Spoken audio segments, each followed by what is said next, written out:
સુરતના Varachha police station હદ વિસ્તારમાં સામાજિક તત્વોનો આતંક વિજય વોન્ટેડ નામના ઈસમે સાગરીતો સાથે મળી બુટલેગર વિજય રાઠોડને લાકડાના ફટકારે તલવાર વડે માર મારી વિડીયો મૂક્યો સ્ટેટસ।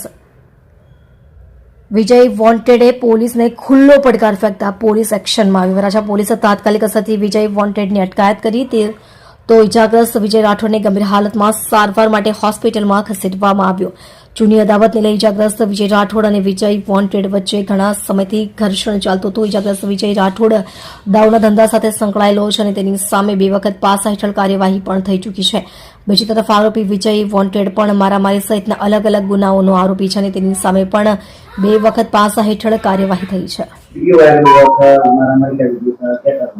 कल रात वराछा पुलिस स्टेशन में रात को 11 बजे एक एकता नगर झोपड़पट्टी जो वराछा पुलिस स्टेशन के हद विस्तार में आता है वहां पे एक मारामारी की घटना सामने आई।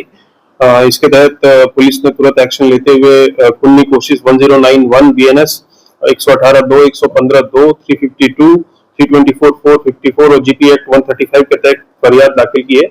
फरियादी जो है वो दीपाली बेन है जो कि वाइफ ऑफ विजय भाई राठौड़ है और जो आरोपी है इसमें जो वीडियो में दिख रहा है वो विजय उर्फ वांटेड है और उसके साथ और भी लोग हैं। ये जूनी अदावत इनके बीच में थी और ये अभी पासा से छूट के आया था।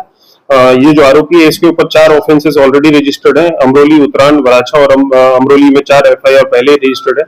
और जो फरियादी है उनकी दीपाली बेन उनके जो हस्बैंड है विजय भाई राठौड़ उसके ऊपर भी पासा 2 बार हो चुकी है और प्रोहिबिशन के 4 ऑफेंसेस टोटल रजिस्टर्ड है। इसमें आरोपी को हमने अभी धरपकड़ की है और इसकी हम पूछपरछ कर रहे हैं और आगे जो इसमें इन्वॉल्व है और क्या इसमें क्यों इसे तलवार से जो मारने का जो वीडियो में आ रहा है दिख रहा है वो ऐसा क्यों किया और क्या इसका पीछे कारण है इसका पूरी तपास हम करेंगे।